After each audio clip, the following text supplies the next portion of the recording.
Welcome to the bench press, exercise 4 in the core 4 dense strength method.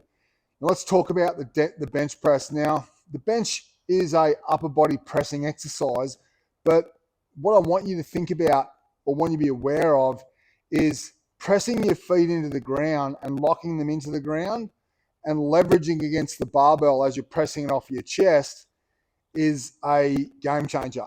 And it's something that you want to be focused on.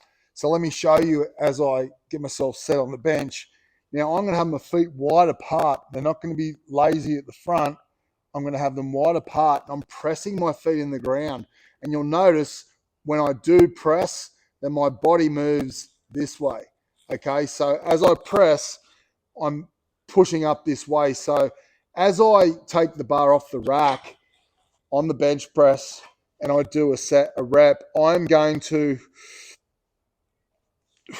press against the ground as I push the bar up. So by doing that, I am almost like creating a vice. Okay, I'm using my lower body by pressing into the ground as I'm leveraging the barbell off my chest. So I want you to think about the bench press. While it is an upper body exercise, you training your pecs, shoulders, and triceps, you are using your whole body by, just like the back squat, just like the strict press and the deadlift, I am locking myself into the ground. I'm screwing my feet in the ground. I'm turning my glutes on and I'm engaged. I have a big arch in my back as well. So it's a full body exercise. The one last thing, is to almost like you are pulling the bar apart.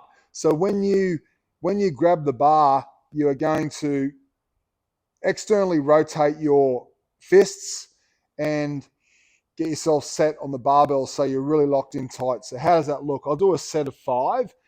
Now,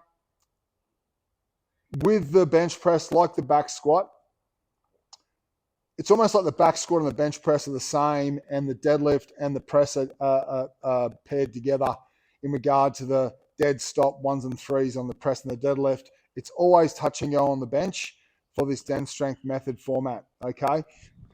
Now, so you want to get yourself braced.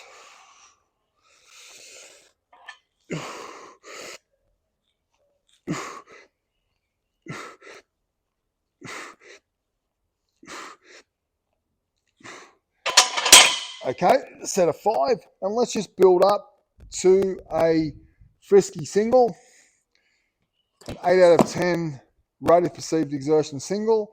Just got 95 here into 125. I just did 5 reps. Now, again, the advice is a 5, 4, 3, 2, 1, 1, 1, 1 as you build. So the first 5, 4, 3 should be really easy muscularly. Okay, so they're just a walk in the park repetitions like these ones.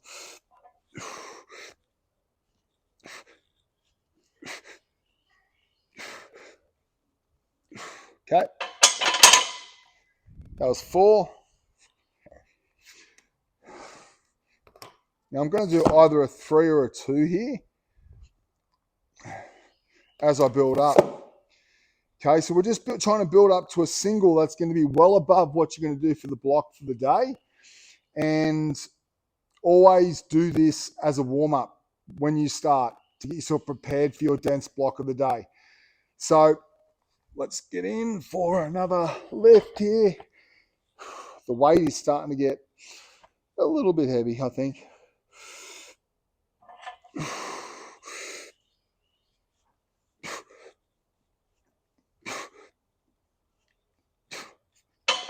Yeah, that felt really good. Okay, so I'll put 10 on again. Do a double. Sounds like a 5 out of 10 on my own rate of perceived exertion as I'm building up. So the tension aspect on all of these lifts cannot be understated, and the importance of that is very important to make sure that you're staying safe under the barbell and always lifting strong. The full body approach is one on the bench that isn't often talked about, but definitely leveraging your feet by pressing them into the ground against the barbell is key. So let's go here.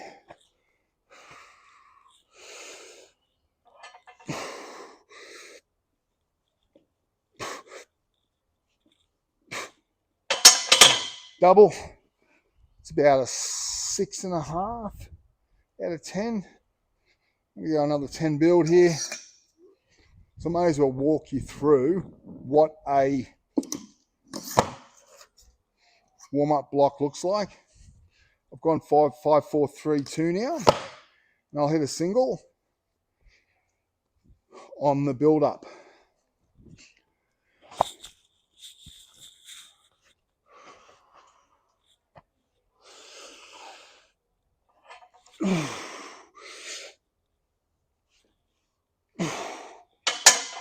Okay, so if that felt like an 8 out of 10 and I'm doing a 10D5 today, I'm going to take off 40 pounds. Okay. And I would rest a couple of minutes before starting my block. But what I'm doing and what I've done there is I've just built up above what I'm going to lift on the given day, generally to a single or a double if you're going to be doing 5 and 10s, but that was a single, just building up. I'll just call it there. I'm not looking to tax myself in the preparation on the build up before my actual block of the day. I'm just looking to prime the system, get myself jazzy, get myself tingly, and build up to that jazzy single to get a gauge about how I'm feeling on the given day. Okay, so let's just talk about a 10D5. So I'm going to go through 5, and again, the same principle applies. Do not rush through your sets. Take your time, and just imagine this is my first set.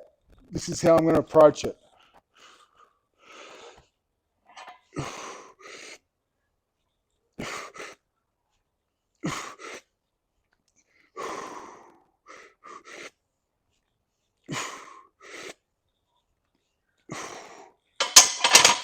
Okay, so I did 3 reps with 1 breath, pause, 1 breath, pause, 1 breath, pause. Took a 2 breath for rep 5 into a 1 breath for rep 4 into a 1 breath for rep 5. Now, this way to train it, dense strength, is the way to go from the very get-go. Not rushing through your sets is super important because burning the candle on those first 5 sets is going to set you up for failure on the back end 5. Okay, so the technique of rushing through all 10 is a lower order one, and or any of your blocks for that matter, the 3s and the 5s. You want to take your time and delay the onset of fatigue. Let's talk about the 10s, okay? So I'm going to get myself set for a 10, and similar principle. I'm going to punch you out probably 7 or 8, and then I'm going to do 9 and 10, slowing them down.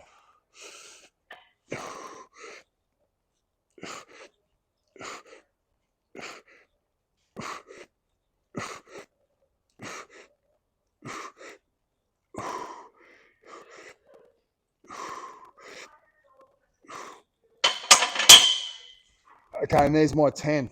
Now, you don't want to make those first few sets hard at all. You want to almost be saying to yourself, this feels really light. That's okay. Delay the onset of fatigue, make it really easy and fresh. And in fact, even on the back end sets, even if you complete a set 8 and 9, on your last set, you can do an AMRAP set. Now, if you do an AMRAP set on the last set and you were doing 10s and you get 15 reps, then the weight may have been a little bit light. But you make note of that for the following session to determine whether you go up in weight by a large amount or a small amount. Okay, and that's a good way to go on all of your dense strength sets, be it a 10D1, a 10D3, a 10D5, or a 10D10. If you hit an AMRAP set, meaning as many reps as possible on that final set of the day of your block, and it's well above the number that you're lifting on that given day, that's a good indicator and a good key for you to up the weight a small amount on the next training session or a large amount. Our overarching aim for the dense strength method is to always keep bar speed at a good clip, so you're not having compounding fatigue on the days thereafter, and enjoy the dense strength, the press, bench press, one of the core four, and the dense